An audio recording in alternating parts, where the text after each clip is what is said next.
Kasama ko pala si Joel Francisco.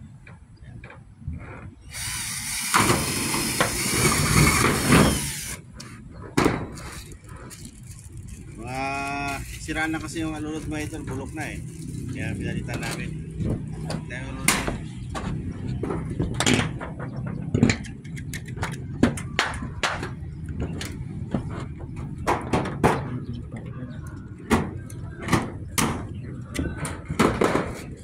ito lang.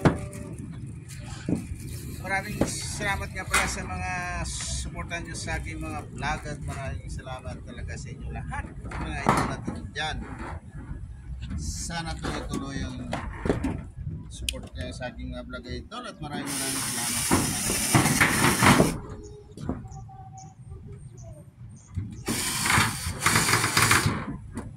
Ilang? Ito lang, nire-repeat ko lang yung alulod. Improvise lang yung alulod namin kasi nasabit na siya ng bahay. So medyo komplikado kasi baklas kami ng yero. So sana tuloy-tuloy yung suporta nyo sa mga vlog ko. Sana walang sawa idol. Sana tuloy-tuloy rin yung suporta ko sa inyo mga idol. At maraming salamat pala. God bless.